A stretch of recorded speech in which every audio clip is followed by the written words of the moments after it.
रात अचानक बैंगनी हो उठी थी। आसमान में घूमता हुआ एक अजीब तूफान पूरे जंगल को हिलाने लगा। पेड़ों की जड़ें ऐसे कांप रही थीं मानो जमीन के नीचे कोई बड़ा रहस्य सांस ले रहा हो। आरव ने अपना चमकता स्टाफ कसकर पकड़ लिया। पास ही खड़ा फीरो हल्की दहाड़ मारते हुए सतर्क हो गया।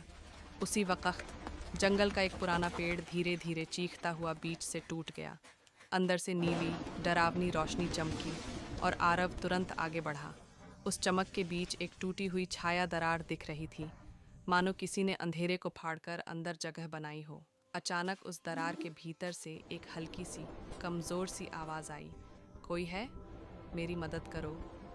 आरव का दिल धक से रह गया, लेकिन फीरो ने तुरंत गुर्राते हुए उसे पीछे खींचा। कहीं ना कहीं इस आवाज में कुछ अजीब था, कुछ नकली।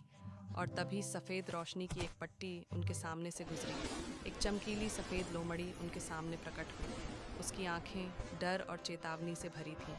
वो बोली, देर हो चुकी है, छायापुंज जाग चुका है। अगले ही पल दरार अचानक फैलने लगी और जंगल की हर चीज़ की छाया बाहर फिसलकर काले धुएं की तरह हवा में उठने लगी। फईरों ने एक झटके से आरव को पीछे धकेला। भागो! दोनों जंगल में भागते चले गए और पीछे से पेड़ों, पत्तियों और पत्थरों की छायाएं जिंदा होकर उनका पीछा कर रही थीं। आरव दौड़ते दौड़ते बोला, ये आवाज़ किसी बच्चे की नहीं थी, ये एक जाल था। अचानक उनके सामने वह खड़ा था, एक विशाल छायापुंज, काले धुएं से बना राक्षस, जिसके चेहरे की जगह खाली गहरी आंखें थीं। वो गूंजा, तुम बहुत देर से आए। आरव का स्टाफ अचानक सफ़ेद तेज चमक से जल उठा। ये रोशनी उसके हाथों से कभी नहीं निकली थी, ये कुछ नया था। आरव ने दांत भींचते हुए कहा, इस बार खत्म होगा।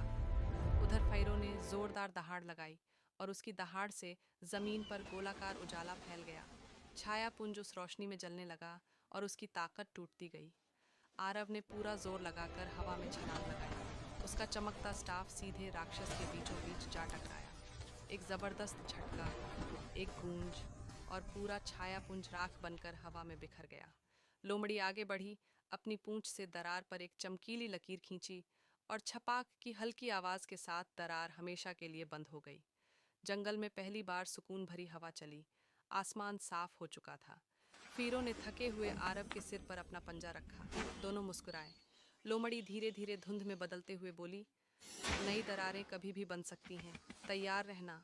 और अंत में सूरज डूब रहा था। आरव और फीरो पहाड़ की चोटी पर खड़े शांत जंगल को देख रहे थे। आरव ने फुसफुसाते हुए कहा, जब तक हम हैं, कोई अंधेरा इस जंगल को नहीं छू सकता। फीरो ने मुस्कुराकर सिर हिलाया, हम दोनों अंत तक।